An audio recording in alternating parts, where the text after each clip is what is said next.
I'll call the meeting to order. It's 7 o'clock on February 13th, 2020. We're in room 208 of City Hall.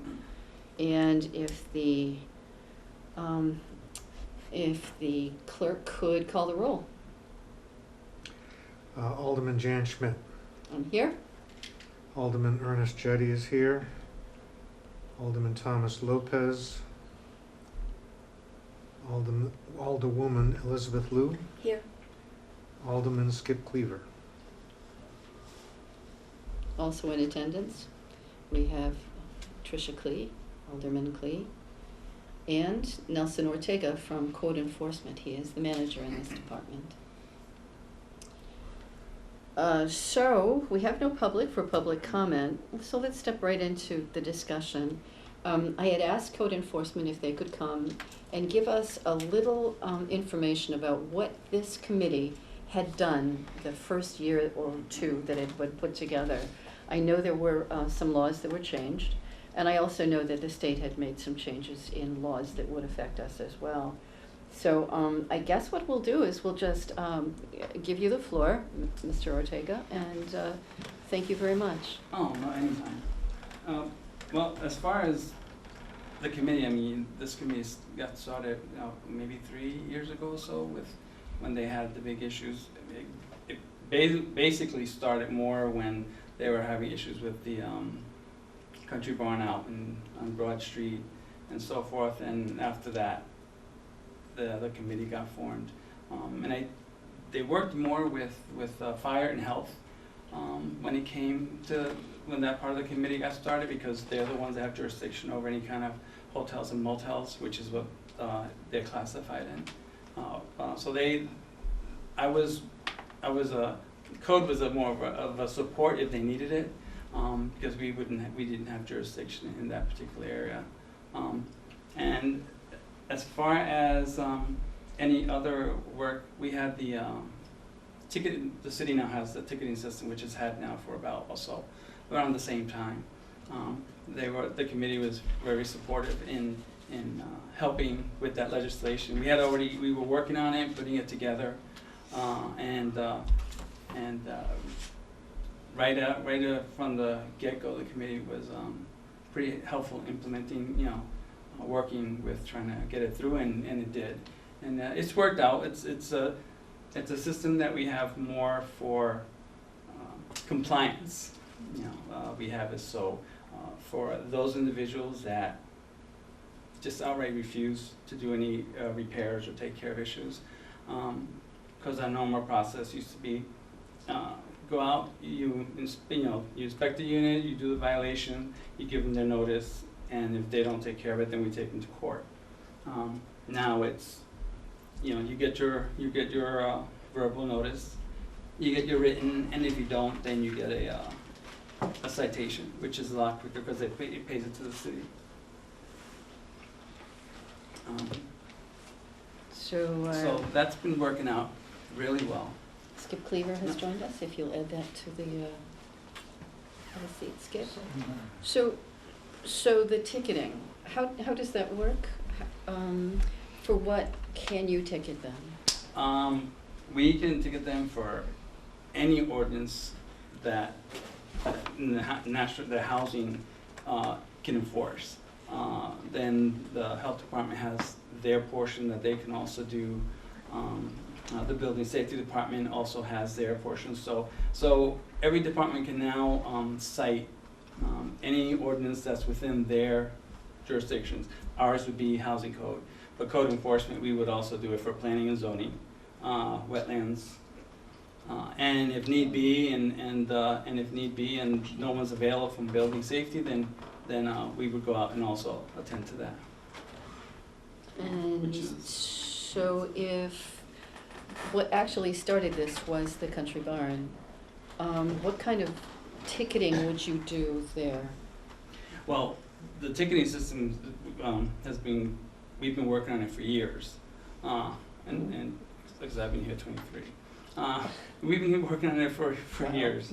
And then when things spiraled out of control out on Broad Street, then the committee got started, and that helped get it to the rest of the location we wanted it.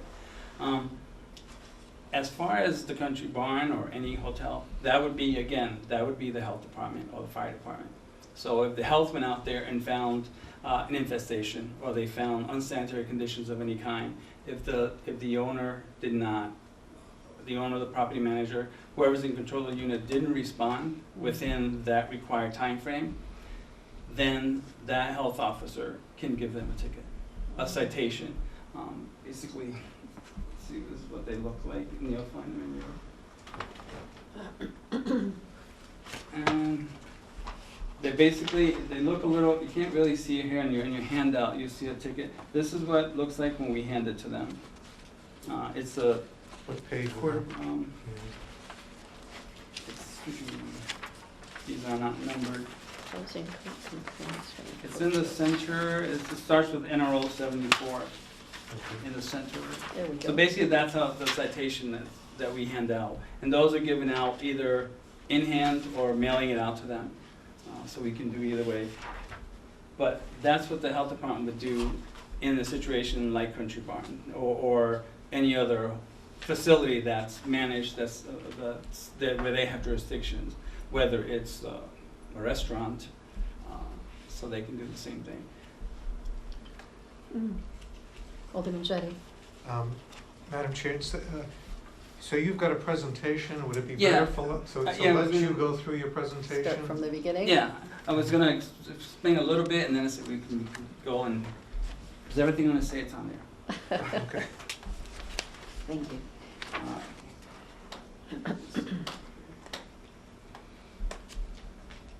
And hopefully we can see it.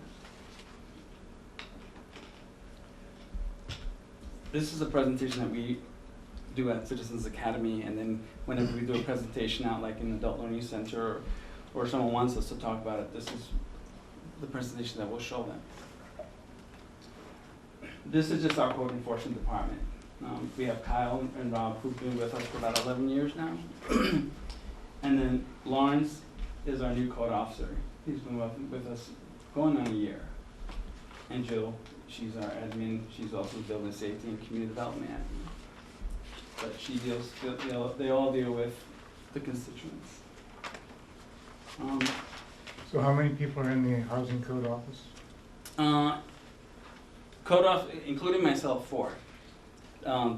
3, Rob, Kyle, and Lawrence, who are the code officers out in the street. And then myself, who also goes out into the field.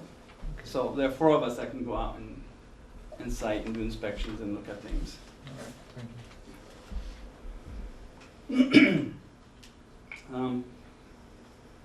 Code for when before I started here, it was housing code, and then when I started and they had the other code enforcement manager, they changed it to code enforcement officers, which kind of opened the door to ordinances. So we will investigate all housing complaints. We will also investigate for planning and zoning. We will assist the building safety department. And we will assist any other department within the city of Nashua, as long as they take the first initiative with the ordinance that's being violated under their jurisdiction. Like if Park Recs had something they needed done, or DPW, as long as they make first contact, or solid waste, make first contact and try to talk to the owner and send them their notice. If the individuals don't comply, then code enforcement will step in and work with them.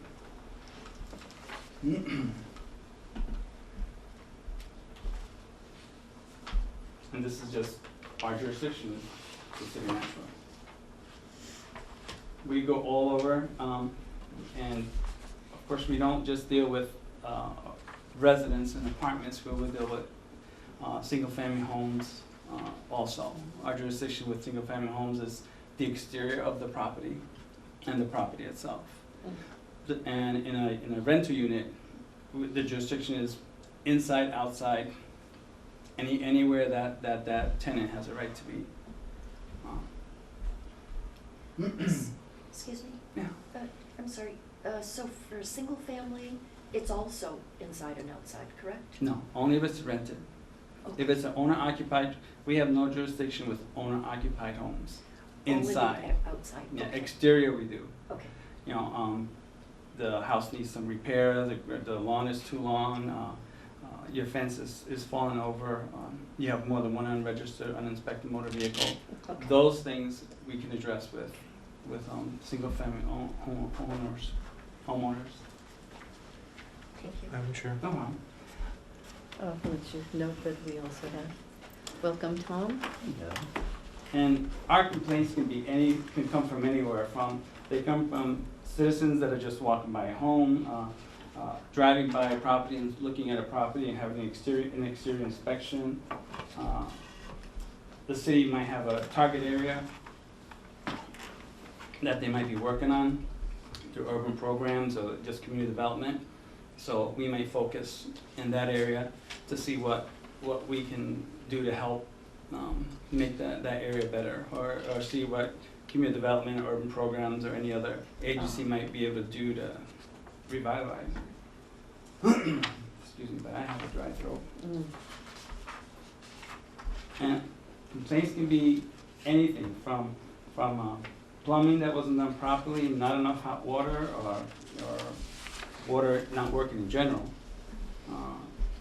which we've had our share of those. Wiring, leaking roofs, porches, stairs, railings, structurally unsound buildings, garages. So almost anything, it'll be in the housing code. And if the code has jurisdiction, then we will work with that. Did you have a question, Alderman Jabber? Yeah, do you mind if we ask No, questions? no, as no, you no, go on? no, go ahead. So,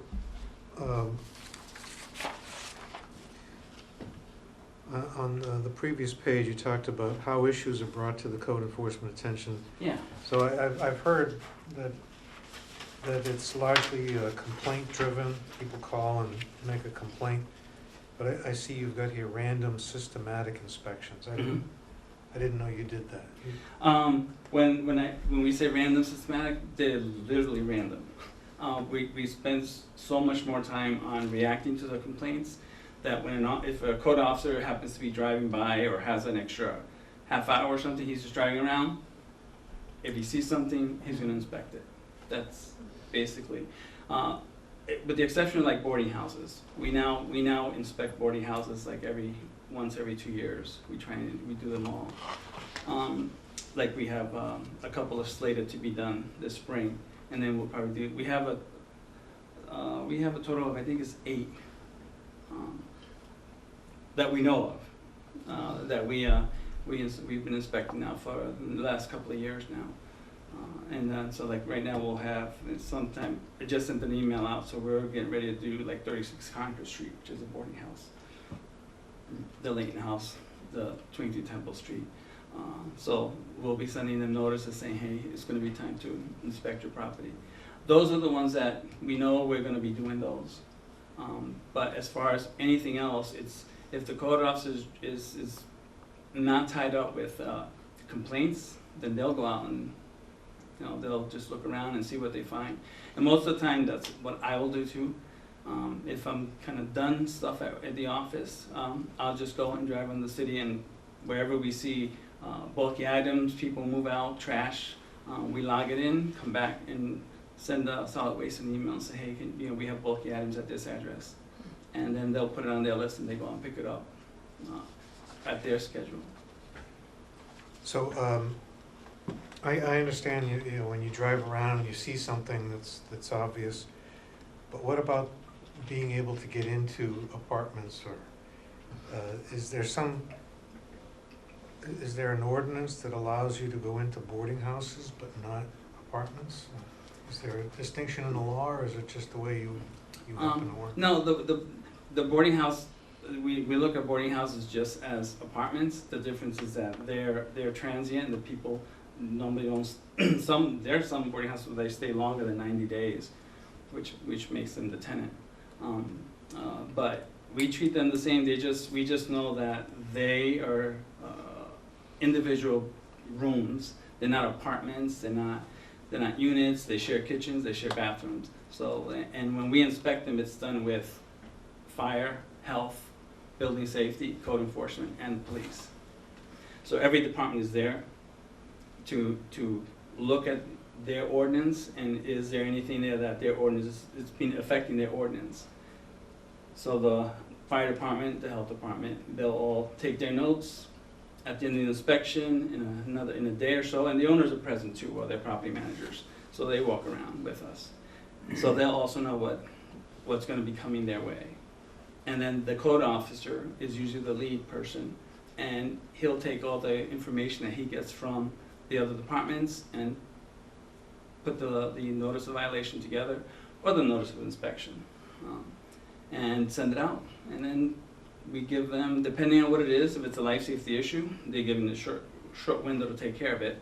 You know, smoke detectors or sprinkler systems not working, and the fire department, you know, they pursue that closely also, because a lot of our ordinances just override with each other.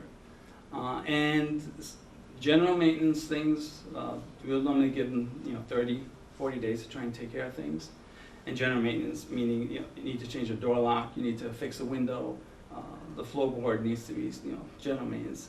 Emergencies or life safety, those aren't given big windows, anywhere from a couple of hours to a day or two.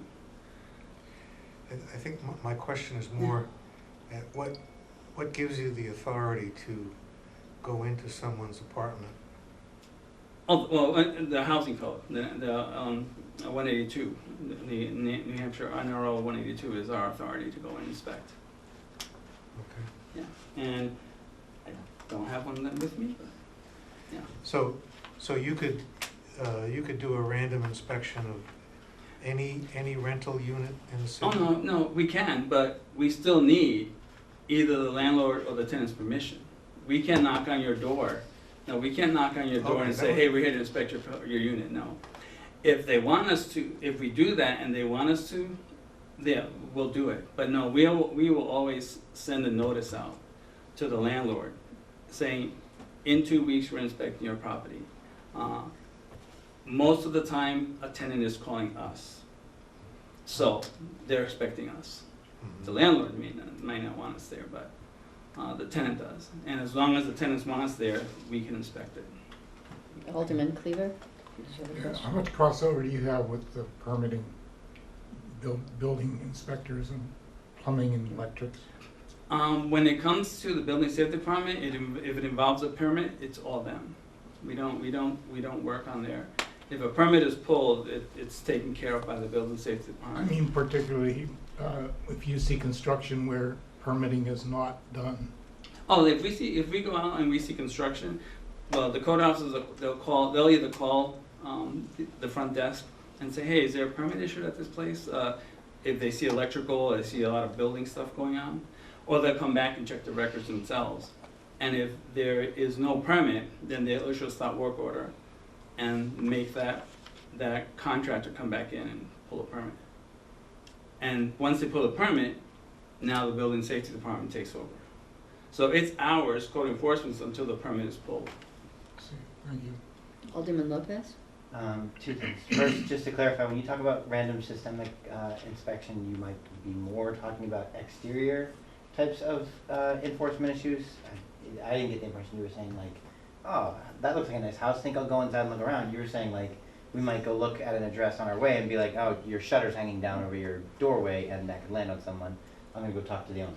Correct. Okay. Yeah. The second thing is, because it is more random in terms of you're describing either on your way out to a thing you might notice something on your way back, wherever you're located is by virtue going to be inspected a lot more. Do you have any kind of like a database that has flags that says like, oh, we haven't actually looked at this property in like 2 or 3 years, we should probably check them and schedule something? No, we don't even have the manpower to do that, because we'll be doing that quite a bit. Mm-hmm. So yeah, depending on where we spend a lot of our time, that's and usually like if we're in Ward 4, we spend a lot of time there, or in French Hill, because that's where we usually get the calls from. Mm-hmm. We get them from all over the city, but we know where we're gonna get the calls from. And we concentrate quite a bit in that area. Well, I would imagine like Temple Street, in general, any buildings around there is gonna get a lot more attention because you're constantly going to and from places that are there. Yeah, if we have them, our office, surprisingly, our office has not received many complaints from Temple Street in a while. It could be good or bad. I think they're just, to be honest with you, I spoke to a gentleman just a couple months ago that's having issues, I think, and I think I mentioned it to you. They're just, to the point where they're afraid that they're gonna be out on the street. Well, the thing There that, was one with the leaky roof.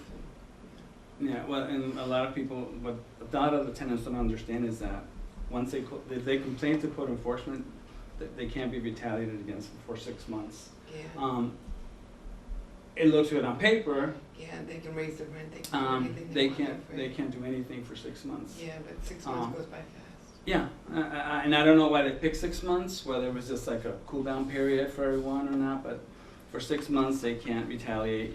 What we'll investigate, if the tenant calls us and says, look, he is increasing my rent, and we notice that the rent increase is happening after a code enforcement complaint was made, we'll investigate it. And if we determine that it's retaliation, if just all the signs are there, and they don't increase anyone else's rent, then we will send him a notice of violation saying that he cannot increase the rent.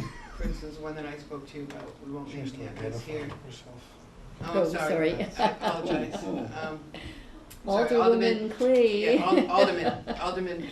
Alderman Clee. Yes, the property that you and I had spoken about, again, I won't name the address, and you're aware of that. The one earlier, right? Yes, Okay, because around here we remember addresses. So if you don't say an address, I'm like, the one that you and I just spoke Yeah, about that one I recently, know. okay, yes. That particular person threatened all of them because he had to go through all of rent increases because of the cost to him for all of this, and, Create environmental pressure. yeah.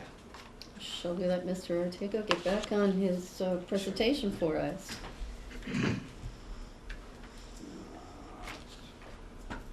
again, the common complaints that we would get are from tenants. They're usually inside their units. And it can be anything from flooding from upstairs, someone letting their water run too long, the ceiling plaster starts swelling, not enough trash barrels, the floor is unsafe. Just anything, if a carpet is torn, that's a code violation in the floor, yeah.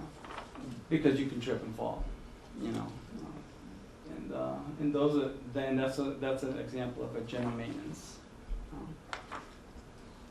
And like I said briefly, you know, the beverage situation, we do let them know that we'll serve as a third party and we'll call the landlord for them.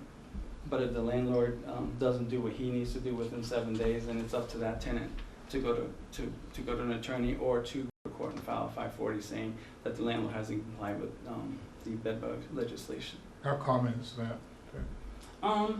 We haven't seen many.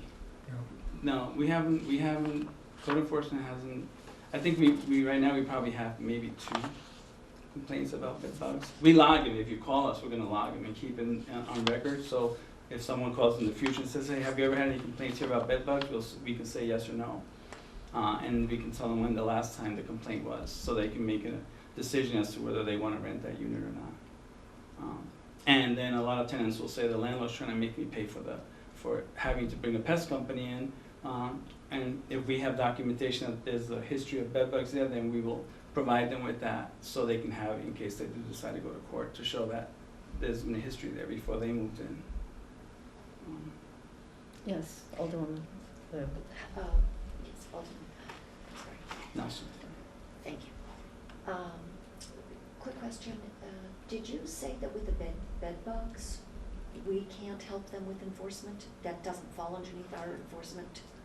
The tenant must file a 548. Okay, because we don't have a code against bed bugs, is that why? No, we have a code for infestation which covers all rodents, roaches, bed bugs. It's all covered. Okay. But bed bugs has their separate Okay. with the state. That legislation that was done by them. So State.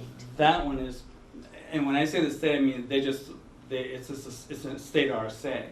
Yes. It's not our local ordinance. They were helping. Huh? Said they were helping. Mhm. So yeah, they'll call us. We'll tell them either because the landlord has 7 days to inspect that unit and all the abutting units once someone makes a complaint. If they don't do that within 7 days, then the tenant can now go to the court and say he hasn't complied with it. Or they can also call us. We will never turn somebody away who calls us for a question or wants us to point them in the right direction. We will let them know, this is the ordinance, this is the rule, this is what you have to do, and you have to go to court and file 548 because we can't give them the legal advice, because that's the attorney's job to help them fill that form out. So we'll guide someone as to where they need to go and how to do it, but then it's up to them to actually follow through with it. Okay, thank you. No question? Just to make sure. No. But as far as but other than that, infestations, yeah, we'll tell tenants, we'll let the landlords know that you have a roach infestation or a mice infestation or any kind of infestation, and give them so much time to abate the problem.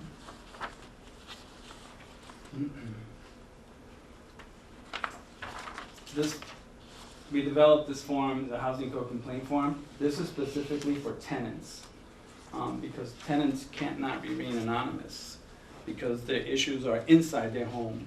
So it's not like we can drive around and say we saw it from the outside. So that complaint has to come from somewhere. Where if someone complains about an exterior, if we can drive by and see it, and you want to remain anonymous, then okay, you can, because we can see it. But tenants, one, since under our ordinance they're protected, and two, we have to have a reason to be in that apartment. And the reason is because the tenant called us, and that's the only way for us to get in.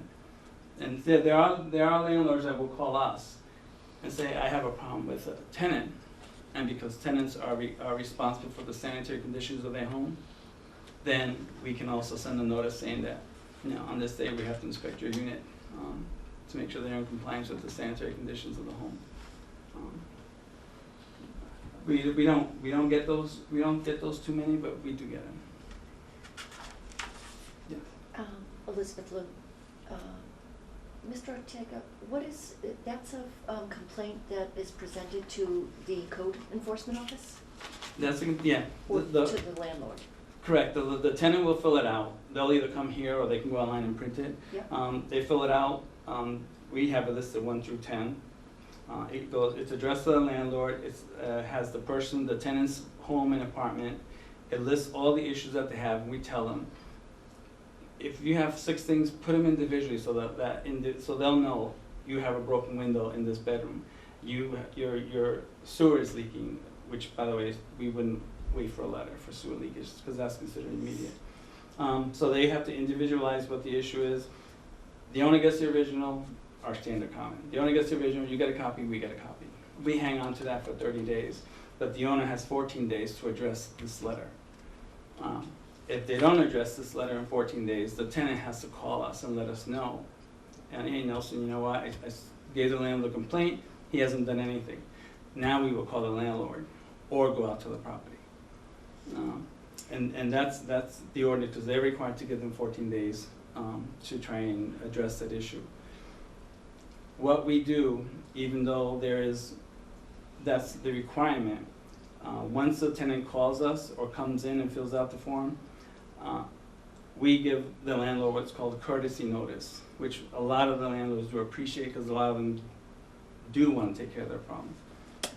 We give them a courtesy call and say, just so you know, your tenant was here and they filed this complaint, and they say we didn't know about it. Can you send it to me? And we'll fax it or email it to them, and they'll start addressing it. It kind of works.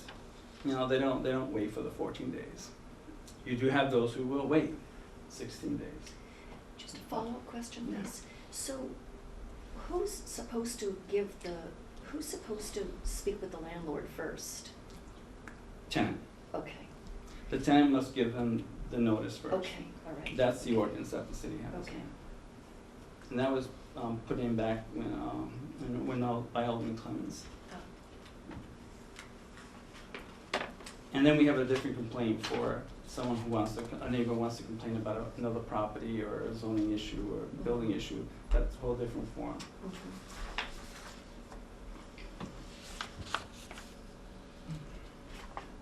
And basically what I just explained is how the process is, what happens when code gets involved. We'll call the landlord, give them an opportunity to know that a complaint is being filed or is filed. And most of them appreciate it, thank us, and they actually address it. It doesn't make things go away, we're still there. And in 14 days, we still expect that owner to call us, say, hey, Nelson, Kyle, Rob, I took care of these problems, can you come out and inspect? Because once we issue a notice on a property, they can no longer rent that unit until we say it's past inspection. Or, they can't, if you file a complaint and you move out, as long as the complaint was put in before you moved and code enforcement has inspected it before you moved, you now can't rent that unit until we inspect it and make sure that you abated all the problems that they complained about, and then anything else that we might find on top of that.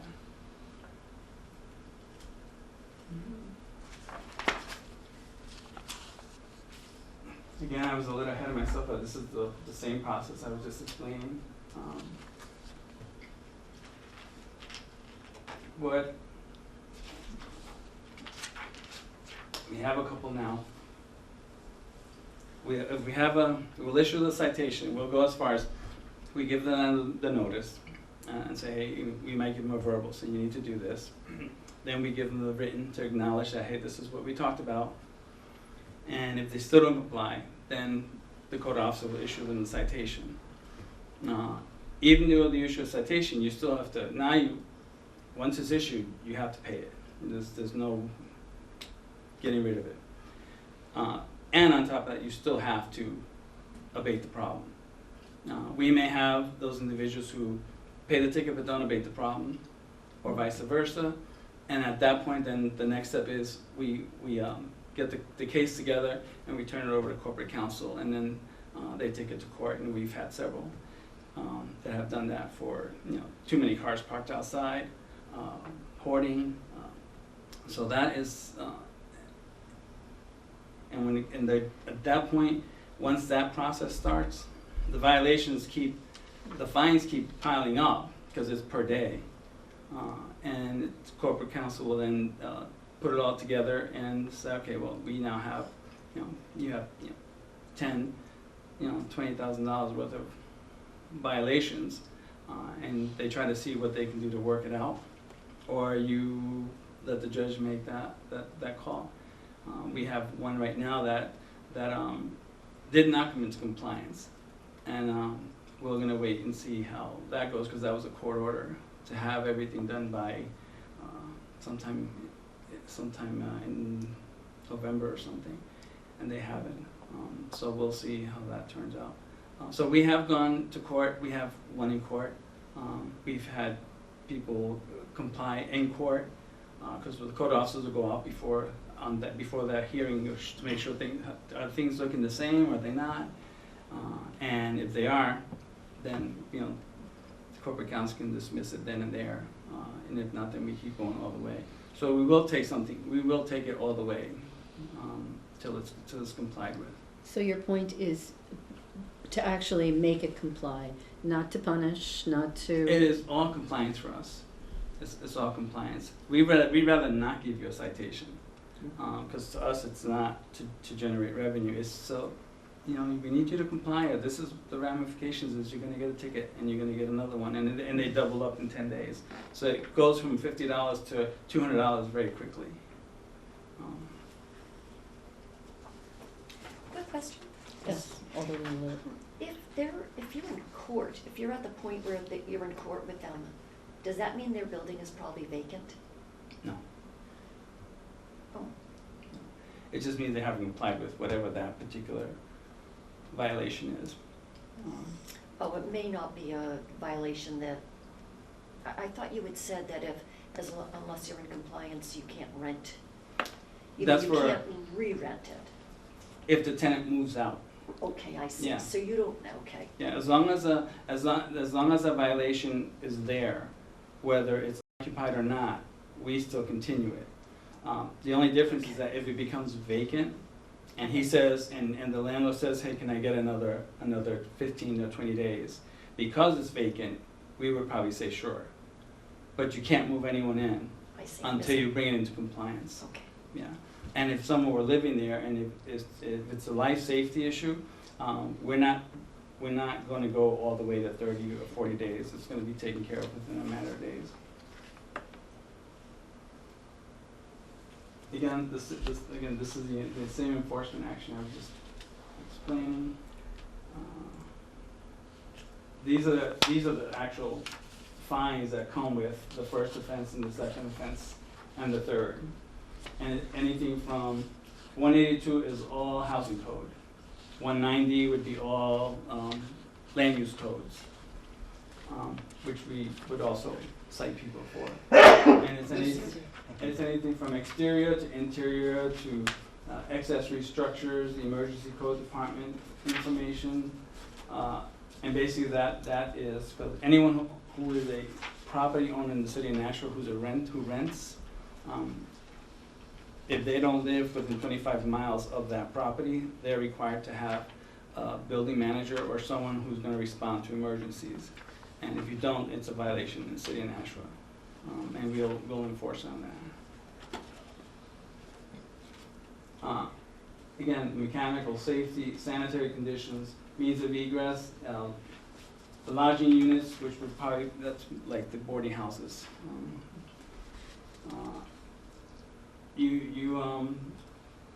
It's in there, and then there's a spot on the ticket where if it's not in there, we'll write it in.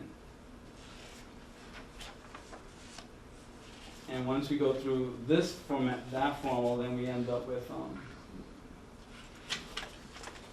and if that doesn't work, then we have the district court summons, which is where at that point we're now in court, and we just go before the judge. What's the frequency on that? It's gotten better. We seem to have been going before more frequently, and right now we've probably in this fiscal year we have we've probably been to court 4 times, and that's a pretty good low number compared to 5 years ago or so that we were doing it more frequently, and it was harder. It was a longer process because we didn't have the ticketing system. It was, here's your 30 days, now we gotta go to court and wait for the court to schedule a time, and so now it seems to go a little quicker. Alderman Clay? The page before this one, it doesn't seem to be in our packet. No, because that's the actual district court summons. That's Okay. that's a 3-copy form that, yeah, it was just there for display, and I didn't even think about it, but. Because it gave all what the different codes were and everything like that, that's what it is. Oh, you The one before this. oh, you mean that one? That one. That's Yeah. not in there? If it comes after the NRO page, it's not in here. Oh, it should be in there. Maybe I missed it. Yeah, it's in this one. I'll make a copy and make sure everybody gets it. Yeah. And then again, that's just part of some of them. That's not all of them that are in there. Could I say something? Certainly. Alderman Jettie? Thank you. Since Alderman Clee brought up the things we're missing here, the bed bug thing is not in here either. Because that wasn't going to be part of the presentation. But because they brought it up earlier, I talked about it, and I left it up here. But originally, because we don't inspect for bed bugs, and we just tell individuals what the process is, we don't have it in a presentation. It's there in case someone wants to know about it, but I purposely hid them in the slide. and didn't put him in the book. I can give you one with him on if you want, But don't call them about it. no, call. They're the only ones who keep records of them. Call. We keep track, and we will call the landlord. We will call the landlord. We will let them know that a bedbug was complained. So, you know, And just to don't never reinforce, not call. if you're wondering whether or not the place you're moving into has bed bugs, they're the only ones who know. And the health department. They've actually told us that they don't Yeah. keep track. Oh, you know what? They'll get the phone calls. They'll get the phone calls. But I think the last time I spoke to them, yeah, they were working on probably with the new software when it gets in place, Oh. maybe. They're going to use your software. Yeah, but we keep track. If you call us about it with a question that might become a violation later, we keep track. If you call us and we talk to you for 15, 20 minutes, we put it in the system. Because that person's probably gonna call us back. So we already have it there. Again, tenants, they cannot be evicted for complaining to code enforcement. I'll get you in just a second. Alderman Jettie? So, this says,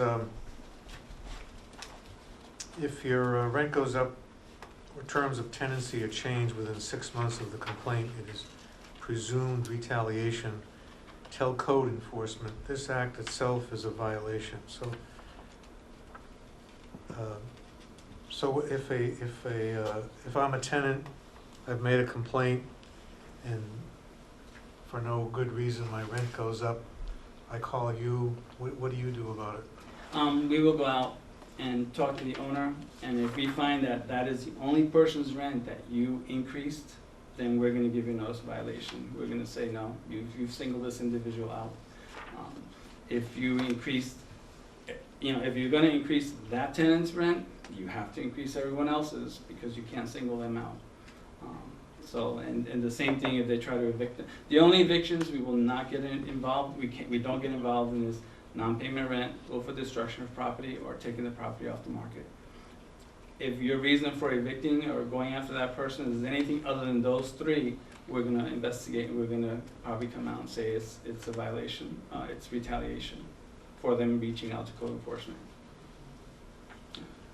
So if I could follow up, so besides being a defense to eviction, so if the rent is raised and I don't pay the increased rent and the landlord tries to evict me, I have a defense to that eviction because of retaliation. In addition to that, you're saying that that's also a violation of the code, the housing code? It's retaliation of the reprisal code, reprisal code, 18227, I think it is. Okay. Can I get a clarification Oh. though? You also said you wouldn't investigate in the case of non-payment. So if a person's rent is raised, the first thing they should actually do is pay it, and not just not pay it and then complain, because We cannot advise them to pay or not pay their rent. We tell them that it's your call. All we can tell you is that if your rent is increased, there is a process for you to withhold rent, but you need to go talk to an attorney or go to the court clerk and find out what that is. But yeah, typically that's New Hampshire Legal Assistance. It's Yeah. a good resource. yeah, we give them that number. Alderwoman Liu? I just wondered, how often does this happen, and what's the first, what's the penalty, the fine for a first-time offense? $50. Okay. But most of the fines start at 50. Okay. And it's now because we have the ticketing system. Before that, it was go to court, district court, well, let me take a step back. It's $275 a day for a violation per day. So if you, before we had the ticketing system, and we have both options, when it goes to court, the corporate counsel now can go and count how many days you were out, and it's $500 for the first day, $275 for every violation after that. And they've gone for several thousands and have gotten it. But yeah, that's Thank you. What if they fix it right before the court date? then it's abated, and we consider it abated. our goal is abatement and compliance. You know, if they don't do it till the day of court, at that point, if we're in court already, they're gonna have to talk to corporate counsel and see how they wanna work with it. You know. But yeah, and you had asked how, it hasn't happened very frequently. At least not that, and we always make sure tenants know. We always tell them, if you get any kind of eviction notice or you get any verbally, let us know. Because if the landlord tells you that he's evicting you on Monday, and you come to us on Tuesday or Wednesday, he's already given you notice that he's evicting you. So we're not going to consider that retaliation because he's already informed you, even verbally, that he is. So. Excuse me.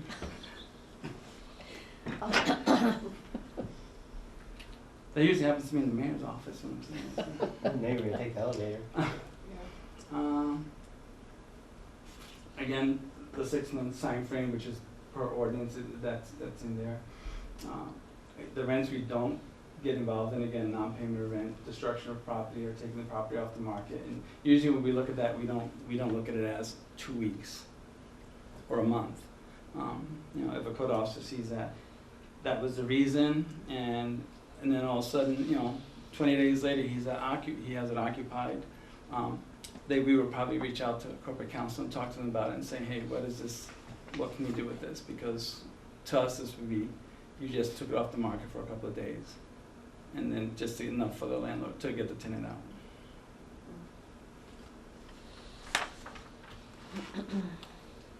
Tenant's responsibility. They're responsible for the interior of their home, whether it's cleaning this is the tenant's actual stove. And we have cited, it has not happened very often, at least in my time here, a couple of times, but we will cite and give tickets to tenants if they don't clean their apartments. And we do a lot of these on our own and in conjunction with the health department. I think it was like it's going to catch fire as soon as you light it. Anything that, like the infestation comment, because part of the roaches, the tenants, obviously they have to keep their apartments clean to kind of keep the roaches out. Mm-hmm.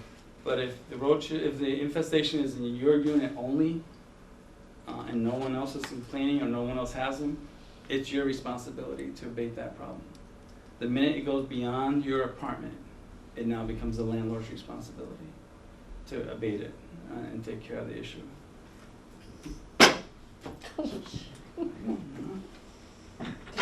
We're going to get a fine for that chair. No, That's just the way it's said. It's a code violation. Code violation. No, right? The common questions, that people will call, can I check with the department, the building's history? We keep those records, we'll let them know. If someone calls them, says I'm in an apartment in an attic or not, we'll check the records and see whether it is a legal unit or not and is met all the requirements to be there. Could they withhold rent? We direct them to legal aid or give them the pamphlets. We have all the pamphlets from LARC, the Legal Aid Association, so we provide it to them, especially if they come to the counter.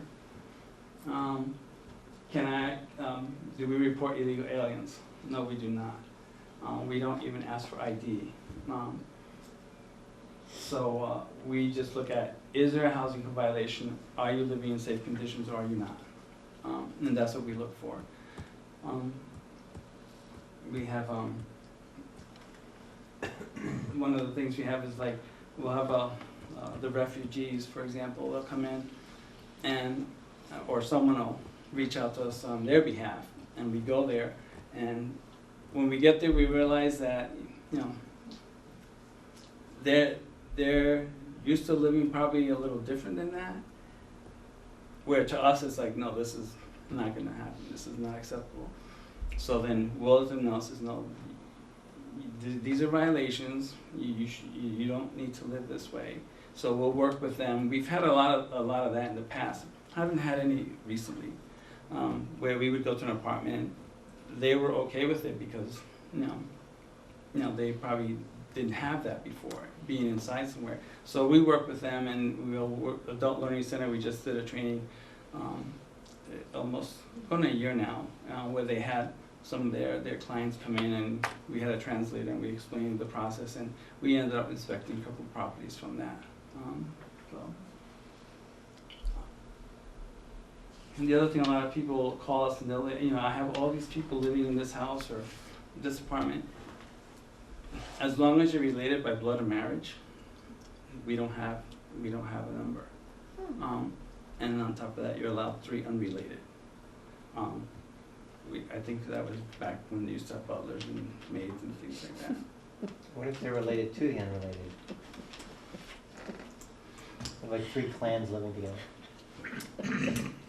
As long as they're related by blood or marriage, they're okay. We can't, we don't ask for ID. We don't, so. But we will ask them, like, are you guys related? You're not gonna run like a 23andMe test on them? No. So could I ask Yes. a question? Alderman Jettie. So you're saying that as long as people are related by blood or marriage, so you could have a family of 10 or 20 occupying a 1-bedroom apartment, as long as they're related, that's fine? I mean, it's not fine, but... I know what you mean. I know what you're saying. In Nashville. Yeah, and we get that question a lot, and that has been, since I've been here, the 23 years, I've gotten that question several times a month, and maybe, So, if I could follow, Certainly. even though it might be not be a code violation, And the landlord might be like. can the landlord, in the lease, Yeah, that's, limit the number of people that occupy the apartment? that's how we let tenants know. It all depends on what your lease says, and we do know a lot of landlords that do not allow so many people to live in a unit, and that's a contract between them, a civil issue, so we stay out of the contracts and leases and so forth. Yeah. Again, we get that a lot as far as landlords saying, hey, can I put this in my lease? Well, you have to talk to an attorney first of all, and we'll tell them what experience we have with other landlords where they have that language in there. That seems to pass muster.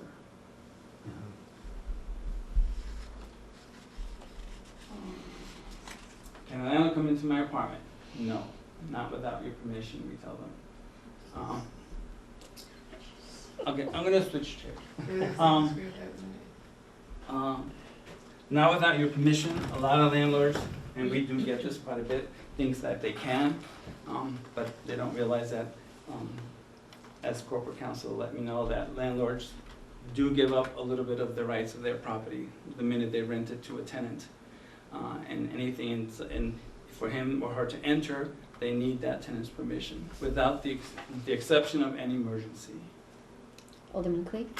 I thought I had read somewhere that in the bedbug situation, a tenant cannot deny the landlord access. Correct. So in that case, they have to allow them in. Of Correct. course, landlord Correct. has to knock and say, I want to come in, or give them 24 hours notice that says I'm going to come in, but the tenant cannot deny them access. Correct. When it They're comes to bedbugs. Yeah, because they're singling out a particular state law Yeah. that says they have to do it within 7 days. Right, so, If you're not letting them do it within those 7 days, right, so they have to, right, unlike other infestations, they have the 14 days or something. Yeah. The bedbugs, they only have 7 days that they have to do it, and you can't deny them access. the tenant. The tenant cannot deny them access. Correct. Yeah. They can't barge in, but the tenant cannot. Yeah, Deny them they probably access. have to give them their normal lease requirement or something, 24, I don't know, Yeah. because I don't deal with that section of it, Yeah, it didn't state what the but yeah. timeframe was, I just threw in the 24 hours, Yeah, which seemed reasonable. The normal rule is 24 hours notice. If the Right. landlord wants to inspect a unit, it's 24 hours notice. That's the norm out there. And then you'll have some landlords who will show up an hour after getting a complaint and say, I want to come in and do it, and that might not be reasonable for that tenant. Based on what it is. If it's an emergency and you're claiming it is, you have to let them look at what the emergency is. Or if you're not home, and there's flooding going on downstairs then the landlord, we're not gonna say, you have to go in and see what's going on, it's gonna cause damage and electrical systems and everything, so they have to go in and look at it.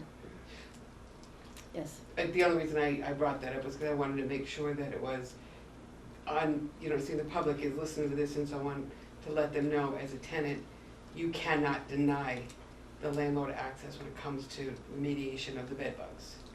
So that I don't want anybody to get the impression to say, no, you can't come in, for 10 days, because now then they're in violation. The landlords are in violation. They're putting They the have to landlord in in violation of that. Thank you. Yeah, and 14 days for housing code, because that's our local city ordinance, and the 7 days is the state RSA, so we don't control that one.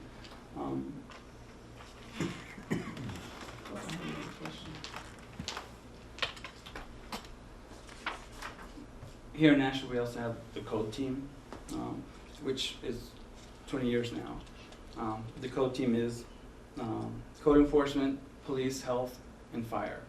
And what they do is a couple of times a month, code and police get together and they conduct inspections throughout the city. If it warrants it, if it turns out that they may need a fire marshal, they'll reach out to the fire marshal. And if it's a health issue, they'll reach out to health. So the original code team group is code, health, fire, and police. Police is there for safety reasons for us. And that was started 20 years ago by myself, and when it was Chief Gross was the chief here.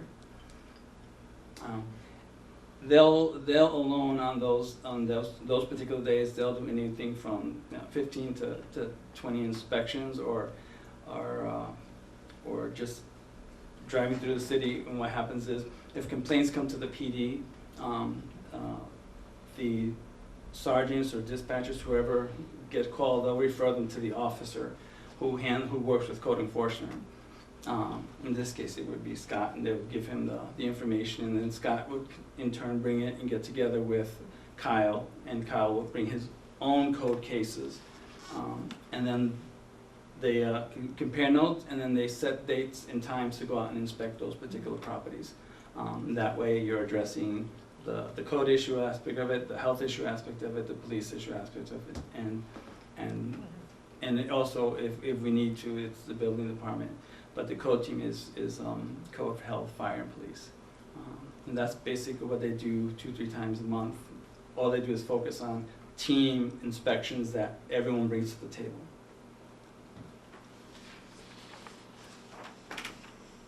Separate from what the code officers do on their own.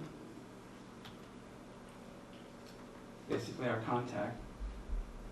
And then what we do is, these are the contacts we'll give tenants and the departments we work with.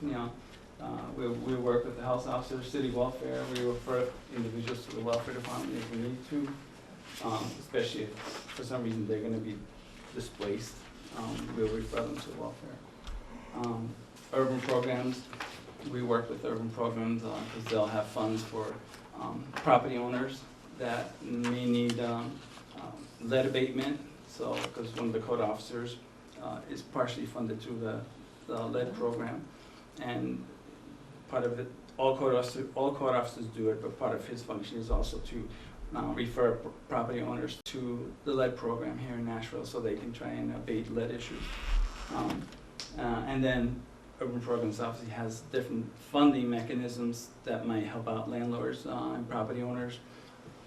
Landlords or individual property owners, because we refer single owner-occupied homes. If we walk by and we see that there's a problem with the property, we may say, well, you know what, if you talk to urban programs, they might be able to help you with some sort of funding to do the siding of your house, or do your roof, or we've had places where the furnaces have gone, and we'll refer them to urban programs, and they'll see if they can help them get a new furnace and so forth. And we've been doing that for years.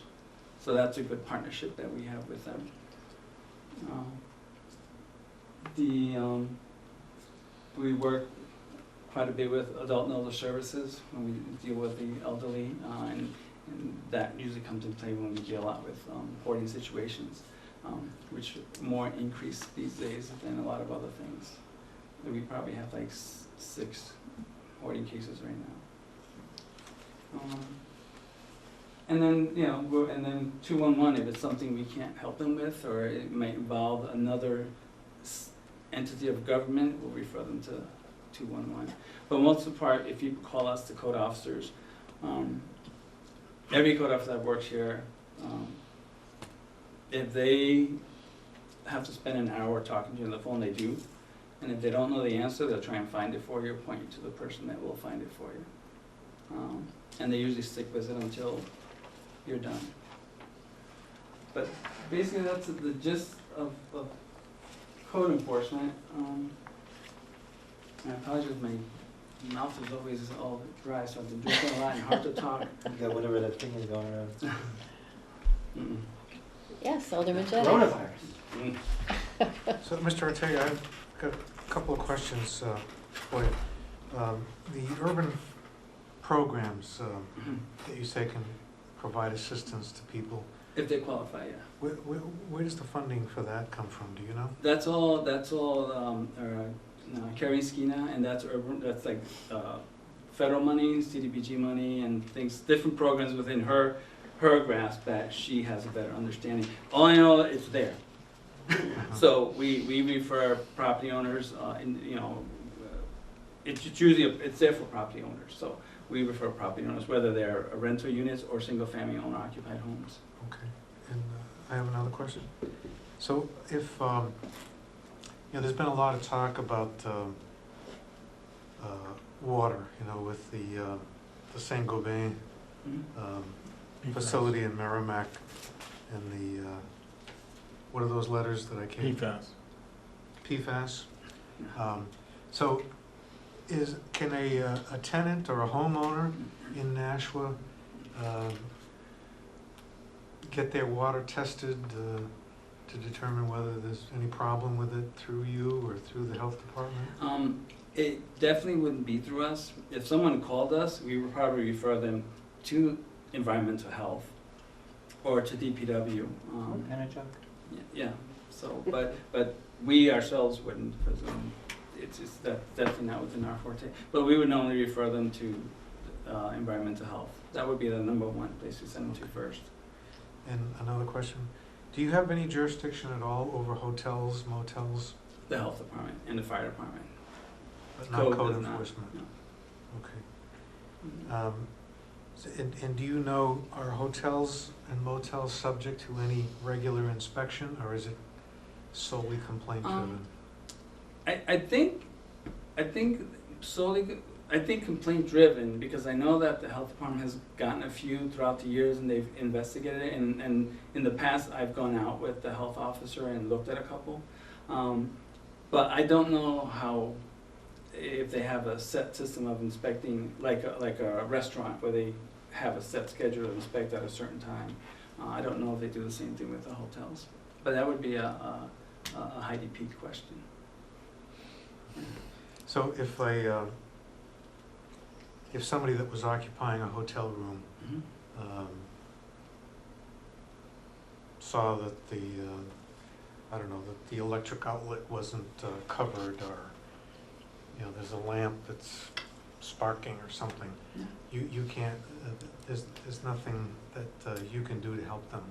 Well, if they called us, we don't just say we can't help you. We would in turn either refer them to the fire department or call the environmental health office. It goes in the computer because we took it as a call. If the person's willing to stay unanonymous, then we log in, all the information. And even if they are anonymous, we will then call the health department and say, we got a complaint about this property. This is what they're saying. Once we give it to them, they take it from there. But if it's something that deals with any life safety of a fire hazard, then they're told to report it, to call 911 and to report it to the fire department, because they're the ones with that specialty and that resource to go out there and address anything that could be sparkling or flooding, besides also calling management. Okay. And One more? One more. So generally speaking, I mean, we're aldermen, and so is there anything in your department that we can, you know, is there any part of the law that you would like to see changed or added to, or is there anything that we can do to help you do your job? We're always looking for ways to make things a little better. So things the way they are, we make things work. We're always open to suggestions and hearing individuals also to see what'll work, what'll help us, help them. So I would have to take a step back and kind of, you know, that's something that I would go to my code officers, because we're such a tight unit, small unit. And we say, hey, to find out, you know, because I'll ask them, what do you guys want to see? What can we do to help them? Like, we know, I have a code officer who enjoys working with the seniors. You know, I have a code officer who enjoys going out and doing more proactive if he could. But we're like I said, we're limited with what we can do with the number of complaints. We've done, just in this fiscal year, we've done a little over 2,400 inspections. And then, you know, and an inspection could take anywhere from 10 minutes to 4 hours, depending on what building we're at. If we're going to be at the Y, we know we're going to be there 3.5 hours, if not longer. No, if we're going to be at the Layton House, we know we're going to be there for several hours. So it just all depends on the number of units that are there, and are we inspecting one or all of them. So I would have to defer that back and take a chance to say, what could help us? Because we make things work right now. And our biggest thing is that tenants, we hope that tenants understand that when we call them, because not everyone's usually happy with the answers, but the ordinance is the ordinance, so it's either a violation or it's not. And if it's not, then we'll say, well, you can reach out to this agency and see what their ordinances might say. Because the bottom line is safety and compliance for us. Yeah, there's always something that'll make us want to do things better. So I would just have to take a step back and say, what can we? Well, if you do come up with something, please, No. you know, we invite you to let us know, and Definitely. we'll do what we can. Alderman Clee? Yeah, there are just two things that I wanted to mention. I'm sorry, Alderman Jetty, the question that you asked about the housing, the home thing, that does fall under the CDBG and home program under Carrie's schema, and we just took this up at the Human Affairs Committee, where we got the presentation and in the booklet about and I think it's, so if you go to the February 8th minutes, they talk about it a little tiny bit. She talks about that. So I know that in the applications, the FY 2021 CBDG applications, and they do give a breakout as to how much money they're putting into that account, and that might help answer that question. The other question I have is, the more reading I've been doing, I'm finding that bed bugs fall under the health officer's control. Is that true, or, I mean, am I understanding that correctly? Where you make the phone call, do you refer it to the health officer, or do you take it on? No, if it comes to us, we take it. You take it on? Yeah, and they will probably refer to us too, though they do go out and inspect for that Okay, kind of thing. so if a tenant or something were to call the health officer, they might be the one that would go in and you guys don't talk. And if they're not ticking off, in other words, keeping track of how many calls they're getting, your numbers may not jive with theirs because you're not working together, you're working. Yeah, we're in our own department. Right, and I know, Correct. but I'm just saying So, that yeah. I Well, apologize. No, I'm sorry. We'll know. they'll call us. Sometimes they'll call us, say Nelson or whoever, whatever code officer they reach, and say, you just got a bit of a complaint from here. I just want to let you guys know. But they'll do what we do. They'll explain the process of what they have to do, and go to give the landlord his notice in 7 days. And like us, they probably they can serve as that third party, letting the landlord know. Because for the bed complaints, writing verbally or through a third party. May I follow? Mhm. So in the situation that I had called you and you went in and you looked at that particular situation, you did do an inspection of that unit at least, I know. We did an inspection because it was pre-scheduled before that individual reached out to me. So that was, Certainly. that was kind of what I was following. You talked about doing random things, but this one was a pre-scheduled event. So there are times when you do schedule to go and look at apartments. Oh, yeah. On an Yeah. annual basis, biannual, every 2 years, every 5 years, No. what is the, It's because we know the property. okay, so you know that there is known issues Yeah. at that property? And because we have gotten several complaints. So look, if someone calls us about a property and says, hey, I have a problem at 229 Main Street, then okay, we're gonna log it and look into it. And it's either founded or unfounded, we didn't find anything. And then we get, 2 more calls 2 weeks later, or 3 random people call us about that building. We're not gonna inspect that building. We're just gonna say, okay, you know what, the best way to eliminate all the causes, let's inspect it and see what is it that's going on in there. I'm sorry to keep doing this. Alderman Craig? I'm just trying to put it all together, and I'm sorry to put you on the No. spot like this. So when we talk about that the landlord has 7 days, okay, Bed bugs. bed bugs, just bed bugs, I'm only talking about bed bugs, that they have 7 days to do remediation. If they have not done it within 7 days, the city does nothing, the tenant has to go to court and say they didn't take care of this in 7 days. I just wanna make sure I have this accurate. So is that the case? No. No, okay. It's 7 days from the time they're notified for them to do the inspection. Okay, And then they have to come up with their remediation, their way to abate it. But they have 7 days from when they get the complaint to inspect that unit and all the abutting units. If the landlord doesn't do any of that at all, the tenant must file a 548 in district court okay. and say the landlord has not complied. That happens more often than us getting involved. So they'll call us and say, the landlord didn't do anything, and then we'll say, okay, then you have to go to court and file a 548. I'm sorry to keep, I just wanna get this whole process together, so I do have a follow-up on that. So if, say the landlord did do the inspection within the 7 days, I have 2 questions on that. One is, how long do they have to actually take care of the problem? And if they don't take care of the problem, what is the tenant's next step? All I can tell you is that if they don't take care of the problem, the tenant has to go to court. The As far 548. as how long they have it, we don't know because we don't enforce that. We don't enforce that state law. Okay.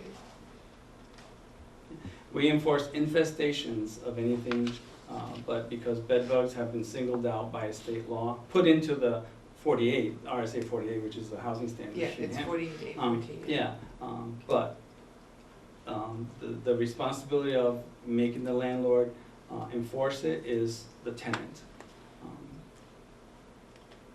Alderman Cleaver? I just want to quick, you mentioned the Y, you mean the Temple Street Okay. housing project? Well, it's the boarding house, yeah. Boarding A housing project. Yeah. It It's was privately the owned. original Y. Privately Yeah, owned. it's the old one, yeah, it's 2325 Temple Street LLC or something. Yes. The- Alderman J. Yeah, just important to clarify that the current YMCA does not have problems with your department. Absolutely not. Absolutely not. And did I call it the Y? You did. It's that's all we've ever called it for years. Is the Y. But Yeah, yeah. you mentioned 229, we talking about the outside bathrooms, because those are terrible. Well, the aldermanic chamber is really awful too, and this is Yeah. aldermanically. At least the lights work in there. Yeah, floor's a bit sticky. Yeah. But, yeah, so I apologize for the why. Alderman Lew, did you have a question? Oh, yes, you must be reading my mind. It's my understanding that landlords are required to post contact information for their tenants? Post or provided to them. Okay, So it's either posted in the building or it's provided to them when they move in. okay. Yeah. What kind of information would that be? The information is the landlord's contact information and emergency information, whether his or his property manager's. Property Is manager? there like a minimum font required, or is this? There's a form, the application that they actually can get from us and they fill it out, and a lot of them do turn it in. Well, for us to reach them, as far as the Oh, so tenants. it's not for tenants. You know, no, that they're required to give, the ordinance says they're required to give the tenants their contact information. We won't know that until a tenant calls us and says, you know, I've been trying to, I can't get hold of my landlord, or he's not answering his phone, or I haven't been able to, he's in Florida, and then we take it from there. Okay. And also, how many residences in Apartments. town, yeah, in the city, do we, does the welfare office utilize for, I don't know. no? No, that would be a bottleneck question, yeah. Okay. So, I know that, you know, they give vouchers for units in different places throughout the city, but as far as a quantity, I don't know. How many rooming houses are there in the city? That we know of, I believe is 8, on Central Street, on Temple Street, on Concord Street, Main Street. There's, I have, the list is actually on my desk. So there are about 8 that we know of, and then there are those that we may bump into as we're inspecting things, which turn out may not to be, so then we will address that. Because if they're gonna have more than 5 rooms for rent, then they have to meet higher standards, fire So code and everything. they, in transient housing, it would be the 8. So the rest of the multiple family, multiple Yeah, apartments, those are. how many are there? The last count, when we did a study, when we were doing a study, it was 18,000, and that was over 9 years 18,000 ago. apartments. Wow. I think they Alderman vote for Lew. That were You should update that. legitimate We've already had a And couple hundred in the past couple of 18,000 years. what? apartments. Units. Multi-families? Yeah, Units. individual units, Oh, individual okay, rental units. Individual Yeah. One bedroom, 2 okay. bedroom. Yeah, like, you know, you might have a house that has 4 apartments, there's your 4, and then Mhm. the next one might have 6, so now we have, you know, the 6 there, so, individuals. We count them by the unit, instead of like one address. Yes, Alderwoman Lew. Do you find any trends like regarding the responsiveness of a landlord depending on whether they're national residents or out of town as absentee? You mean the owner trying to take care of a tenant Yeah. issue? There might be some in there, but the minute once we get involved, it's usually taken care of, because it doesn't matter to us if you're in, if you live out on the beach and you own the property here. We've gone to their homes in Hampton Beach and says, you need to go turn your water on in Nashua. Because, you know, if we can't go, then we will reach out to that PD in that particular town and ask that they go to their home and have us call us, Okay, respond. And have a what? and have them call us. Oh, nice. So the PD from wherever, whether it's California, Florida, Massachusetts, we'll reach out to that PD, we tell them who they are, who we are, and they will send an officer to the house and the owner will call us. We've been doing that for a long time. How many times do you go to Florida during the winter? Not enough. Landlord. But Not enough. not enough. But no, if we can reach out to them, we do. But if we can't, then we have our ways to reach out, and we may call a code officer in another town and say, hey, does this person used to live here? We understand they may own a property there. Can you see? And if they do, then we now know what the owner is, so we'll reach out to the owner. Is that difficult to find some owners? It's challenging. Challenging. It's challenging, but we find them. Alderman Clay? Thank you. I have a couple questions as usual.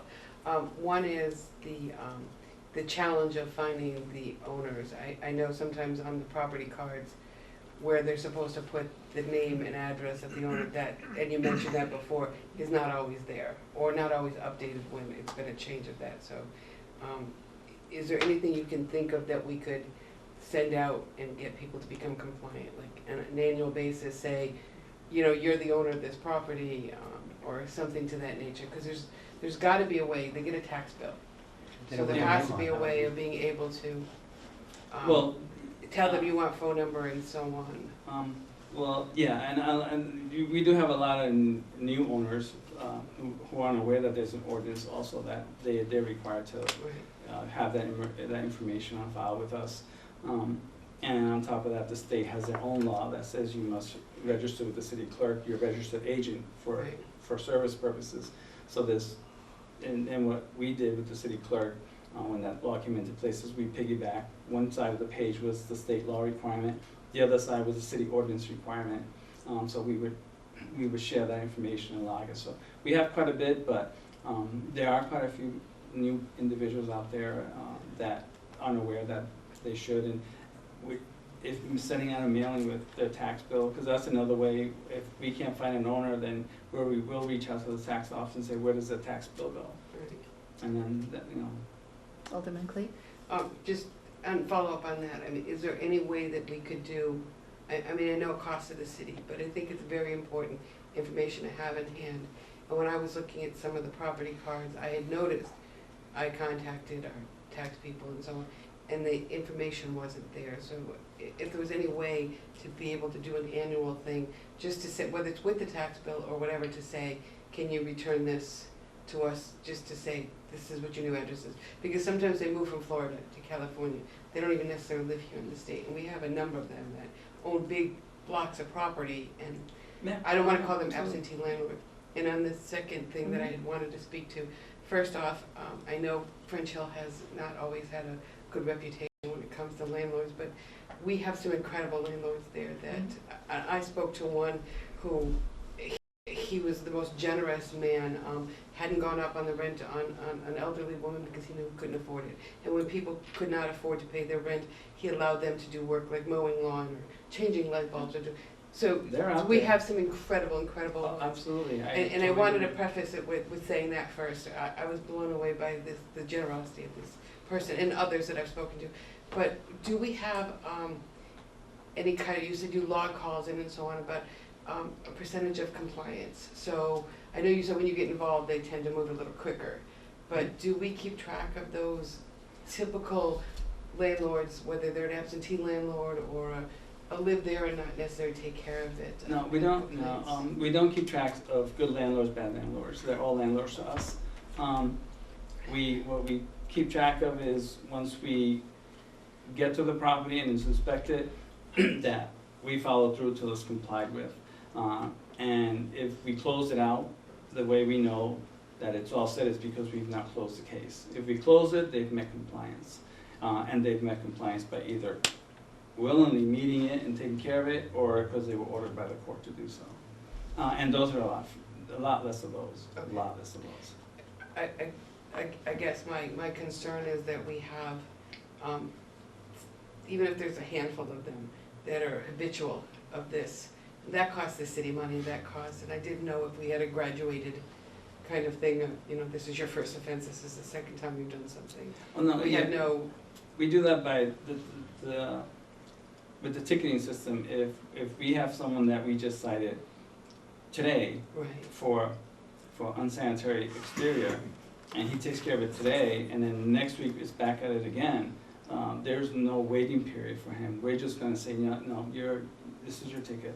you've already talked to you about this already, there's no 15 days to take care of it. It's just, so that's how it's addressed with us. You got your first ticket, and, you know, and we don't have any issues or complaints from you for a year or something, then, okay, then, all right, we're gonna treat you the same way. But if we get complaints once a week, once a month, Right, then no, those just get tickets. but do we have a graduate, I'm No, sorry. no, there's I'm no sorry. graduating.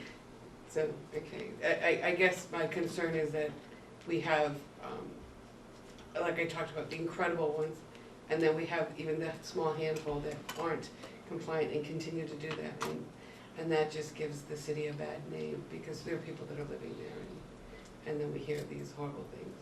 People tend to complain more than compliment. Yes, they do. So that's why I just wanted to know if we can keep track of these, Um, whether it's boarding house or landlord that have habitual problems at that same property. They have a really good database. We know who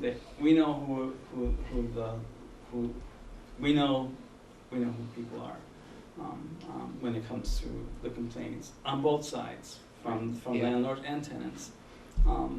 But we have a pretty good handle on who they are, Thank you. yeah. I had a question about hoarding. What kind of a issue is that for the city? Is that a really big issue, or? We have a little more hoarding cases now than we had probably, you know, 10 years ago. Like I said, I think we probably have like 5 or 6 at the moment.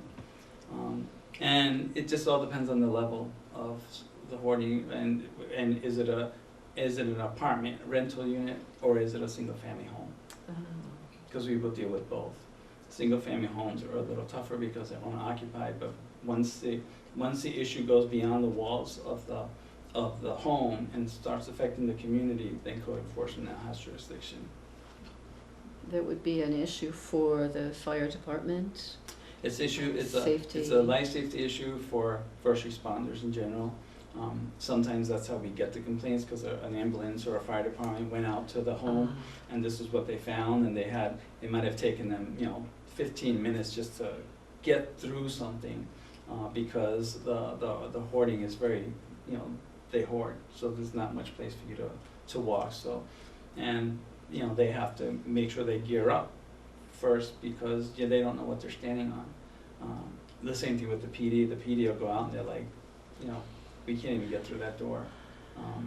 A code officer and the code team went out, and it literally took them like 15 minutes just to get through a door downstairs, just to make sure that that person was still okay in there, because no one had seen him in a couple of weeks. And he happened not to be there, and that's one we've been dealing with for a while, and that's actually going to be inspected again by Code and Health in the next couple of days. Thank you. Anyone else? Alderman Lopez? Nope. You're good? Yep. Alderman Jettie? No, thank you very much for coming, very informative. I learned a lot. Thank you very much. Well, if we have no further questions, to the committee, this was beneficial to us. It's going to help us understand a few things. And honestly, Mr. Ortega, if you do find that there are issues that we can help you with as a committee, that really would be the reason that we're here. So get back to us if you could. Oh, absolutely. I greatly appreciate it. I appreciate you inviting me. But no, I'll take all this also, and I'll sit down with the division director, and we'll see what else is out there that we can help each other out with. Because I think that it's good that you guys are here, because it gives an avenue for some of the residents to come to when they don't know, they'll come to us. At least because our job is to just trying to train them to know that we're here. Because as long as I've been here, I still get people that says, I didn't even know you were there. And I said, no, well, we're here. This is what we do. Yes. So You perform a great service to the city. Thank you. And do you feel that health should obviously come and do a presentation like this for us?